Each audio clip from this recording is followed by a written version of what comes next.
up? It's your girl Bondi Blue, and I am back for another Real Housewives of Atlanta review, you guys. So let's just get right into it. Okay, so look, somber. So Greg is back from the hospital, everybody, okay? And you could just take a breath of relief because he is okay. But the old boy didn't let that young cat wear him out all these years, and his heart be slowing down. And sometimes it stops, Jesus. So he's going to have to see a few different physicians. So he might have to get a pacemaker. You know, he got to go see a whole bunch of cardiologists so he could get this little heart situation taken care of. Okay, we want to extend the hands of prayer over Greg. Jesus. Okay? I'm glad Greg is okay, because I don't think Nene would be able to go through this world being a wonderful self if it were not for Greg's stability. Sheree has another scene in which she tries to invoke sympathy from people based on her domestic violence situation with her ex-husband. Okay? She goes to see Jack Daniels once again, not the liquor, but her psychiatrist, therapist, whatever. Okay, she talks to him. He helps her. Okay, he came over to talk to her and she told Sheree. Once again, he's telling her you have to have this conversation with your kids. Now, she's scared to have the conversation with her kids, so she wants to speak for the coalition, but she can't speak to her kids. What, Sheree? How does that make sense? I don't understand.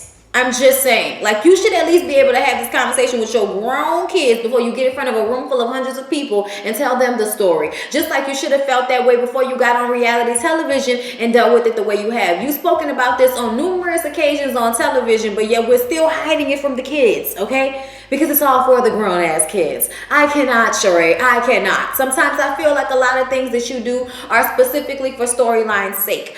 Some of you were hitting me up last week saying that y'all thought the whole party drama was also one of these situations. And at the time, I wasn't trying to think that hard about it. We here to act like this is real and be entertained and flabbergasted. Okay, that's what we here for. But Sheree, you be trying it. Candy is going to New York because she has just been blessed with the opportunity to be on the cover of S10 magazine. And we all know that only a select few of the African-American community get to grace the cover of S10 magazine. I do love S10 magazine. It's been a namesake in my life, especially since I grew up in a hair salon where there are a whole bunch of black magazines, okay? So yeah, she's going to New York for that. But we all know that Karma is no longer her personal assistant, and neither is Kwame. Or Kwame just wasn't there, I don't know, okay? I can't be sure everybody in the candy-coated clique, okay? Either way, she is about to get on this plane in a couple of hours and is running her ass late. And Don Juan comes over and it's obvious that she is in distress. She hasn't even packed a bag. Something that Karma used to do, he now has to do, okay? Her daughter sitting up there looking at her like she crazy. She's so cute, ain't she? Just beautiful. I love it. It's just becoming more of an issue for Candy, balancing her family and her children and all of her various businesses and obligations and reality television show appearances. This shit is getting tiring for Candy. And I can understand why she chose not to do the album with Escape if she already had prior engagements on top of everything she's already doing. So maybe she wants to just focus on a few things at a time so that she can give the attention that's needed to her son. And I totally understand that, Candy. But I still think you should be on that album if they're going to be doing it. Anyway, she does a shoot and it's beautiful. And we all know Candy's beautiful, okay? She looks like a gorgeous Cheshire cat. So Portia has a little get together at her house and one of her cousins is done and Lauren come over and they do this like fake hug where they smile, but as soon as their faces are turned, Lauren straight face like the mug. Okay, I was like, oh, okay.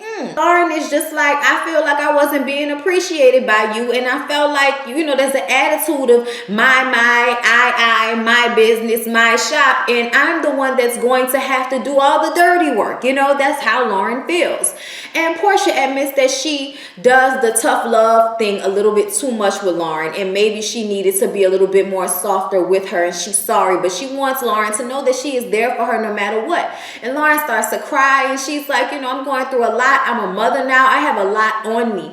And what if one day you want a real personal assistant, or you want somebody that really does this for a living to run your hair salon? And Portia's like, but girl, I don't know what I'm doing neither. I don't know nothing about no hot combs and pressing and perms. I need you. We're going to do it together. I was just like, girl, look, all right, we make up then break up.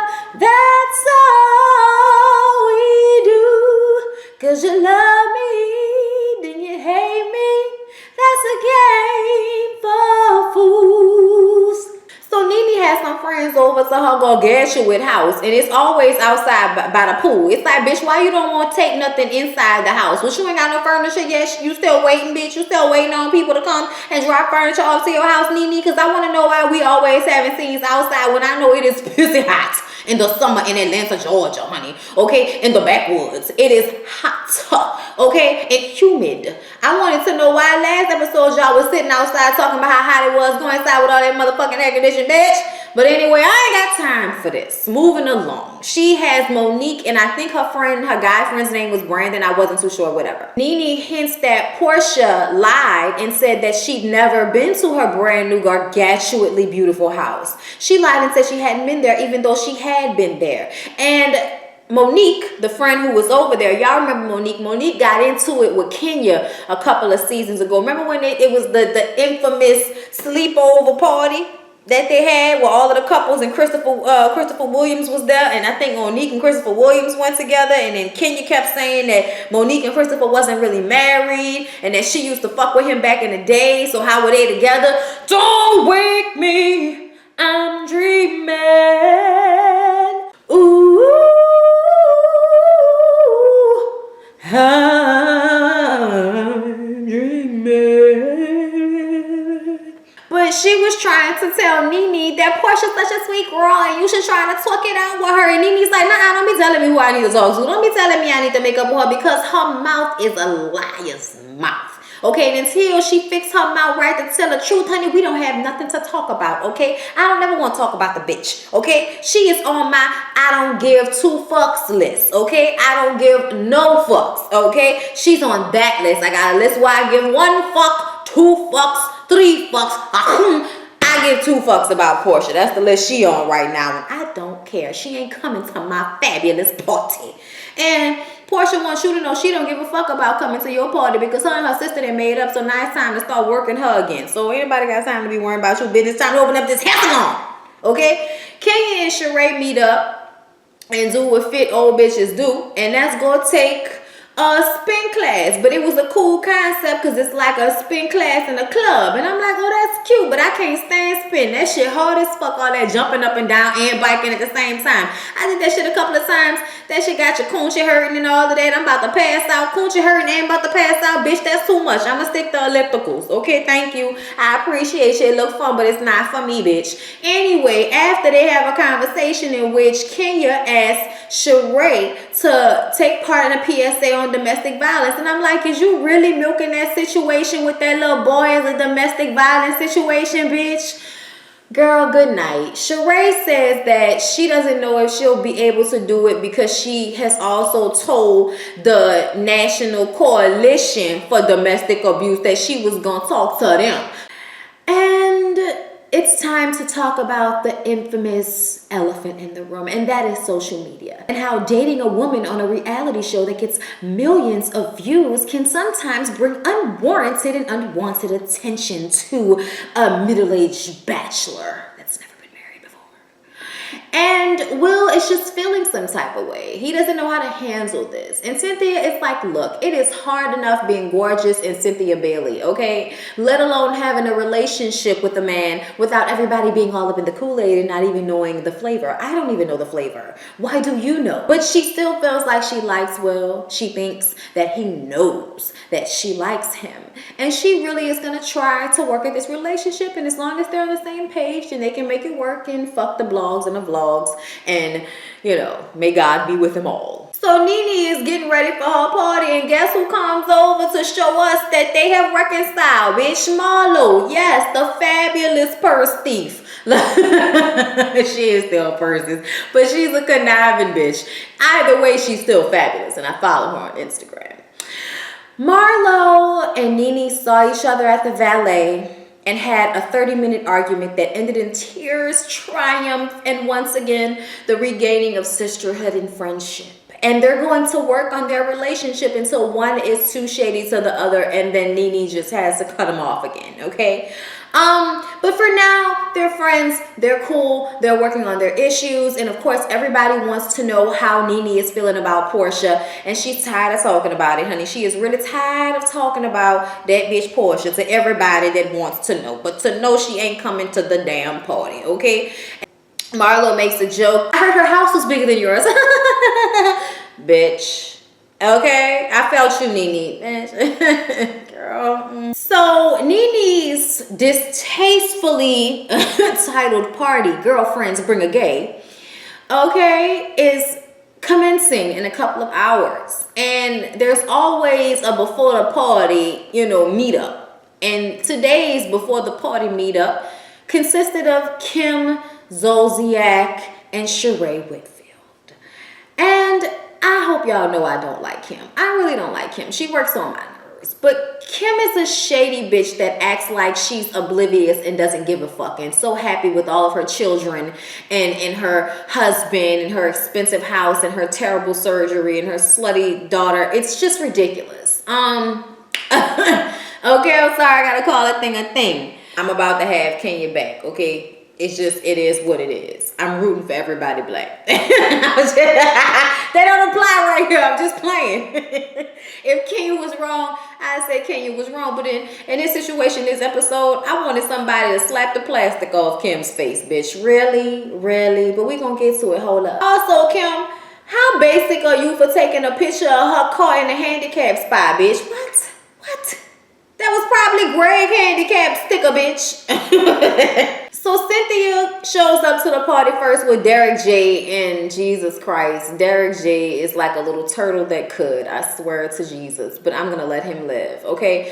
He's at the party because he wants to check Nene about the name of the party. It was like telling a white person to bring a black friend to a party, or telling a hot girl to bring a nerd to a party. It wasn't cool. Like, you think of gay people as accessories instead of fucking people. That is obnoxious, Nene. But I really don't think she means it in that way at all. But it's just fucking obnoxious, and it's like, you really need to stop, okay? I know that's the thing, but just fucking stop, okay? Because it's the most. And I'm glad that Derek J came there to check your ass, but still stayed for the food and drinks and to watch somebody else get into it, because he didn't have to wait long, okay? Kenya was there, Marlo was there.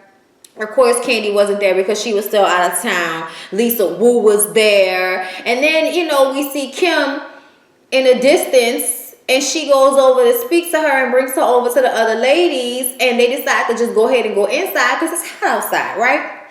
So they sit down to talk, and Marlo congratulates Kenya on her marriage and her new man, and asks, well, when is she going to be able to meet him? Has anybody else met him? And Kim sat over there and 3 times said that it's because he wasn't real. You're not going to meet him because he doesn't exist. 3 times I heard her try Kenya, and Kenya didn't say nothing until that 3rd time. And then Kenya said, bitch, won't you shut the fuck up? Why do you have a hard on for me, bitch? Why are you obsessed with me, bitch? I'm not obsessed with you. I'm just saying the truth, bitch. You're just mad because my husband is real and yours is not. Bitch, how do you know? Why are you worried about what I'm doing? I'm not worried about what you're doing. Why are you worried about me? You need to be worried about your own family. You need to be worried about your own husband. Oh, honey, trust me. I am worrying about my real husband and my real family, bitch. You need to worry about whatever that fake shit you got going on over there is. That's what you need to do, bitch. Okay? And then Kenya's like, no, but what you really need to worry about is that daughter that you pimping out for John Legend tickets, bitch. Worry about that. Worry about Brielle sucking dick for John Legend tickets, bitch. That's what you need to worry about. Then Kim got up. Oh, well, hold up. Let me tell you something, bitch. And then Kenya was like, well, hold up. Let me tell you something, bitch. And I'm just like, ain't nobody gonna fight. Sit your ass down. But I'm also like, this guy good quick. As much as I don't like him, I mean, damn. It took how many episodes for y'all to give me a little bit of entertainment? Shit. I'm mad I had to get it how I had to get it, but beggars can't be choosers around this motherfucker. But anyway, you guys, that was how the episode went off. I need to go back in here and watch Kicking It with Escape and shit. But I love y'all. I appreciate y'all. Please don't forget to like and comment on the video. Subscribe to my channel if you haven't. Hit the bell so you can be a part of my notification gang. And Care Bear share. Shake those tits. Shake those tits.